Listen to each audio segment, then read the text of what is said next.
Coucou tout le monde, j'espère que vous allez bien. Donc je vous retrouve dans un nouveau point lecture avec à nouveau 3 titres jeunesse. Et pour un certain nombre de points lecture à venir ou passés précédemment sur la chaîne, vous verrez qu'il y a beaucoup de jeunesse en ce moment sur la chaîne parce que c'est ce que j'ai envie de lire tout simplement. Donc je vous présente tout d'abord Harper, le tome 3, Harper et la forêt de la nuit, toujours de série Burnell, toujours illustré par Laura Allen Anderson et chez Albin Michel dans leur collection Mes premiers Wheaties. Oui, c'est ça. Donc suite à ce qui se passe dans le tome 2, Harp va se voir remettre un instrument de musique qu'elle ne possédait pas encore. Et pour l'anniversaire de sa tante, elle compte lui faire une surprise et trouver une partition pour cet instrument qui n'aurait pas encore été joué. Ce qu'elle était loin d'imaginer, c'était qu'en cherchant cette fameuse partition, elle allait se retrouver au final au milieu de la forêt de la nuit, le berceau de tous les contes. Et elle va se rendre compte qu'il y a malheureusement un conte qui est inachevé.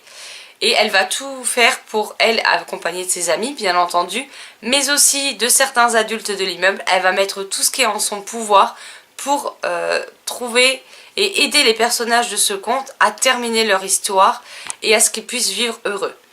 J'ai encore une fois beaucoup aimé cette nouvelle histoire d'Harper, cette nouvelle aventure. Les personnages sont toujours aussi attachants. Donc là on voit par exemple Minuit, le chat d'Harper, et Fumée, la louve de son ami Nate. C'est toujours plein de bons sentiments, c'est mignon à souhait, les personnages sont attachants. Ils ont chacun leur spécificité. On a toujours des créatures magiques. On avance toujours dans l'histoire même d'Harper, mais avec à chaque fois une intrigue secondaire. Donc là ce sera la forêt de la nuit et donc les personnages de ce conte dont l'histoire est inachevée et qui sont malheureusement condamnés à reproduire tous les jours le même cycle en boucle. Et j'ai aimé, en plus, moi qui adore les contes, franchement je ne pouvais que aimer ce livre, déjà que j'aime la série, mais en plus vous me rajoutez une histoire de contes inachevée et de contes finis, moi franchement je suis aux anges. Et j'en demande pas plus. Encore une fois ça se lit très vite, c'est à partir de 7 ans, c'est accessible pour les plus jeunes. Toujours avec de magnifiques illustrations. On a toujours des en-têtes de chapitres décorées. Je crois même qu'il y a plus d'illustrations que dans les précédents. Sur les pages, on a les espèces de petites plumes un peu partout qui volent. Et voilà, j'ai encore une fois passé un très bon moment avec cette série. Et je croise vraiment les doigts pour que Albin Michel publie la suite. Parce que, voilà, c'est pas que je veux pas les lire en VO, c'est que j'ai peur de pas tout saisir et ça m'embêterait un peu parce que j'aime beaucoup. Et si vous cherchez une lecture voilà, pleine de magie, avec des animaux qui parlent, avec des contes, des animaux qui disparaissent parfois, avec un cirque pour le tome 2, franchement c'est des lectures très sympathiques, qui se lisent vite, qui se lisent bien, qui sont tout simplement magiques et qui malgré mes 33 ans ne cessent de me captiver et de vraiment me plaire, donc voilà. Celui-ci je crois qu'il est un peu plus épais. Oui, il est un petit peu plus épais que les autres, il fait une dizaine de pages de plus, enfin, aux alentours de 180 pages. Mais voilà, là, comme je vous montrais tout à l'heure, les polices d'écriture sont quand même assez larges, il y a pas mal d'illustrations dedans qui pourront aider les plus jeunes à visualiser les choses et à pas être plombés parce qu'il n'y a que de l'écriture. Donc je trouve que c'est vraiment une série qui peut plaire aux plus jeunes et puis moi de mon côté je vous la recommande. Ensuite une autre série que je poursuis, nous avons Tom O'Clock, le détective du temps avec le tome 2, le fantôme de Pompéi de Sir Steve Stevenson publié chez Ozu. Donc ici on se retrouve donc en l'an 23 avant Jésus-Christ et on va découvrir, donc on a toujours au début la phrase chronologique, la frise chronologique, pardon. Oula, je deviens fatiguée moi. Avec où on est, les différentes époques de l'histoire. L'histoire avec un grand H. Hein. Là, on a toujours un récapitulatif de certaines dates avec des choses qui se sont passées. Des anecdotes également de ce côté-là. Et là, donc, on va suivre, alors je ne sais jamais comment il s'appelle. Tom, Annika et Josh. Qui vont devoir partir donc à Pompéi. Puisque... il risquerait fort d'avoir un événement temporelle qui risquerait bien de bouleverser le monde tel qu'on le connaît et de tout bousculer pour déjà dans l'époque où ils vont être envoyés, mais également dans leur monde d'aujourd'hui, puisque le monde d'aujourd'hui est devenu ce qu'il est par rapport à ce qui s'est passé dans le passé. Donc si un événement trop important est modifié dans le passé, ça va tout modifier à l'avenir. Je dois dire que cette enquête était encore une fois bien sympathique, puisqu'à chaque fois on visite de nouvelles époques avec de nouveaux thèmes. Là on va surtout aborder le thème donc, des gladiateurs, des arènes, des jeux... je ne sais plus comment ils appellent ça. Donc il y a une menace de suspendre les jeux du cirque au Colisée. Et à l'époque c'était quelque chose qui se faisait énormément. Et à la venue de l'empereur Octave Auguste, il se pourrait que tout soit remis en question. Donc on va suivre nos détectives qui vont être transportés dans le temps à cette époque, qui vont devoir s'habituer à la façon de vivre de cette époque, qui n'est pas toujours facile et assez déstabilisant quand on passe du monde d'aujourd'hui avec notre technologie à un monde où tout ça n'était pas... était encore très loin d'être seulement imaginé, où les mœurs sont différents, où les femmes n'ont pas, en tout cas les filles également, n'ont pas la place qu'elles ont aujourd'hui dans la société, et donc il faut aussi ne pas commettre de gaffes puisqu'il ne faut pas attirer l'attention sur eux s'ils veulent poursuivre à bien leur mission. En tout cas moi c'est une série que voilà, je conseille. Je pense que aussi bien les petits garçons que les petites filles ou les lecteurs plus âgés prendront plaisir à le lire et à s'identifier aux personnages, puisque dans tous les cas on suit 2 garçons et une fille, donc ce n'est pas typé lecture de filles clairement, hein. Là c'est vraiment des enquêtes dans le temps avec des problèmes temporels qu'il faut régler avant que ça n'impacte le monde d'aujourd'hui, et je trouve que c'est très intéressant. En plus on apprend certaines choses à chaque fois sur l'époque en question. Comme je vous dis, on a toujours la frise chronologique, on a également des anecdotes, des rappels, des dates importantes qui seront présentées dans ce roman, entre autres. Et j'ai hâte de voir sur quelle époque seront les prochains tomes.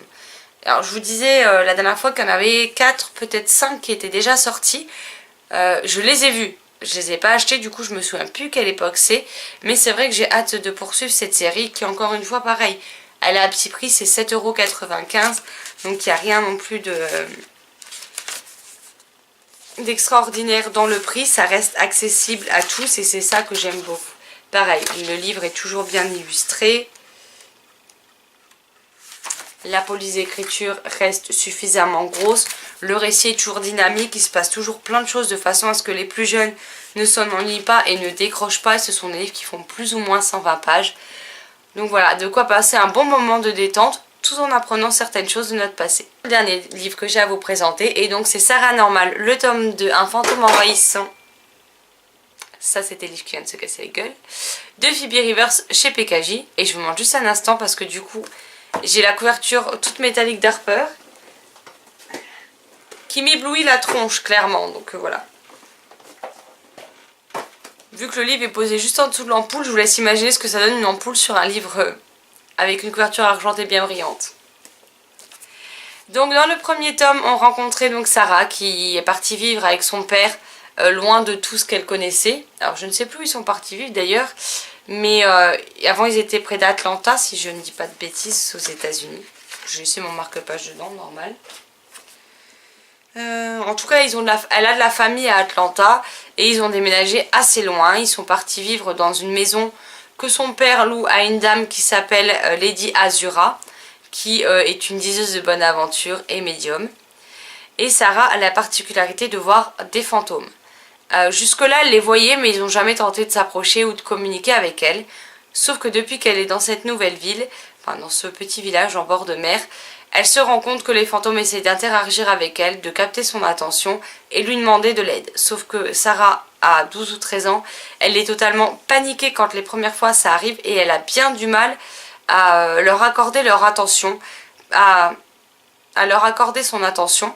Parce que tout simplement, il l'effraie, elle ne sait pas ce qu'ils lui veulent, elle ne sait pas pourquoi d'un coup ils se mettent à lui parler, pourquoi d'un coup ils se mettent à l'approcher et à la toucher, chose qu'ils ne faisaient jamais auparavant, et elle a beaucoup d'interrogations à ce sujet.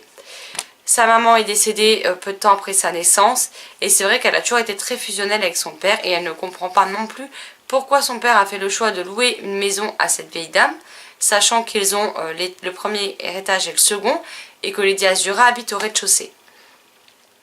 Mais elle va découvrir au fur et à mesure des tomes des choses sur sa vie, des choses sur Lady Azura. Et au fil du temps, elles vont devenir plutôt proches. Alors ils ont un arrangement, son père et Lady Azura, c'est-à-dire qu'elle leur loue les 2 étages de la maison. À l'inverse, en contrepartie, son père aide à faire les travaux qu'il y a à faire dans la maison. Et Sarah lui fait les courses pour Lady Azura après l'école, pendant les vacances, etc. Elle va avec son vélo en ville et elle va lui faire ses courses. Donc c'est un arrangement qui a l'air de convenir à tout le monde, même si Sarah se pose beaucoup de questions. Et dans ce tome-ci, donc, l'enquête va être plutôt centrée sur une jeune fille qu'elle voit au collège, qui lui apparaît et qui va lui jouer des mauvais tours à l'approche de la fête des moissons. Voilà, puisqu'il va y avoir l'élection de la reine des moissons. C'est une cérémonie qui a lieu tous les ans depuis des décennies. Il y a seulement une année où ça n'a pas été fait et je vous laisserai découvrir pourquoi. Ce fantôme va lui demander de l'aide. Elle va tenter de s'assurer que Sarah fasse ce qu'elle souhaite. Même si Sarah au début ne comprend pas ce qui lui arrive, qu'elle essaie de régler le problème, mais qu'apparemment il y a toujours quelque chose pour se mettre en travers de son chemin et lui créer des péripéties. Donc voilà. Après c'est pareil, ça reste des livres courts puisque ce sont des livres qui font moins de 200 pages. C'est écrit assez gros, c'est du PKJ en semi-poche. C'est des livres qui font 5-6 € pas plus. Et j'ai beaucoup aimé encore une fois ce second tome. J'avais déjà bien aimé le premier tome mais j'ai encore préféré ce second. Et vous allez très prochainement voir les tomes 3 et 4 et le tome 4 est vraiment... En fait, plus on avance et plus la série se bonifie. Et en général, c'est assez rare puisque ça commence à s'essouffler, tandis que là, c'est juste de mieux en mieux. Je viens tout juste de me prendre le tome 5 que je vais bouffer probablement dans la soirée. Et à ma grande surprise, j'ai découvert sur Amazon qu'il y en avait encore plusieurs autres qui étaient sortis en VO. Donc j'ai hâte que PKJ nous les sorte et que je puisse poursuivre cette série que j'aime beaucoup. On a vraiment Sarah qui a la raison, donc une relation fusionnelle avec son papa.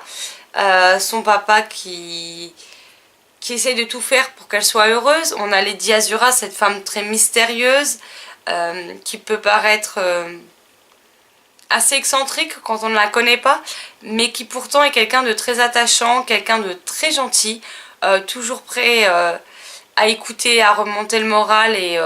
c'est vraiment une série que j'aime beaucoup. Donc si vous aimez les fantômes, franchement je vous la conseille. Petits et grands, vous devriez être conquis. En tout cas je l'espère que vous le serez autant que moi. Mais moi j'aime profondément cette série. Et puis c'est ce que j'aime parce que on avance toujours dans l'histoire principale de Sarah. Mais dans chaque tome il y a une enquête différente. Donc c'est ça aussi que j'ai beaucoup aimé. Donc dans le premier tome on voit justement Sarah qui rencontre...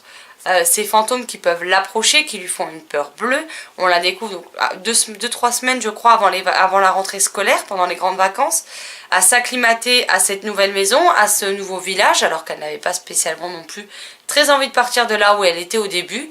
Et j'apprécie de voir son évolution au fil des tomes. Et puis voilà, moi le côté à chaque fois il y a une petite enquête, une petite intrigue à résoudre. J'aime beaucoup ça, donc voilà. Si vous voulez du surnaturel avec un côté enquête, je pense que ça devrait vous plaire. Donc voilà pour les 3 titres jeunesse que j'avais à vous présenter dans cette vidéo. Je vais répéter toujours la même chose en fin de vidéo, mais c'est pas grave. Donc comme d'habitude, si vous avez lu ces titres, n'hésitez pas à me le dire, que vous ayez aimé ou non, que vous ayez le même ressenti que moi ou non. Si vous ne les avez pas lus, dites-le aussi, hein. On est tous là pour faire des découvertes, je pense que c'est pour ça qu'on suit tous des chaînes ou des blogs à la base. Si jamais vous vous laissez tenter après cette vidéo, j'espère sincèrement que ces livres vous plairont. Et si vous voulez me dire quoi que ce soit d'autre, n'hésitez pas, les commentaires sont faits pour ça. Sur ce, je vous souhaite une très belle journée, une bonne lecture et je vous dis à très vite dans une prochaine vidéo. Bye bye.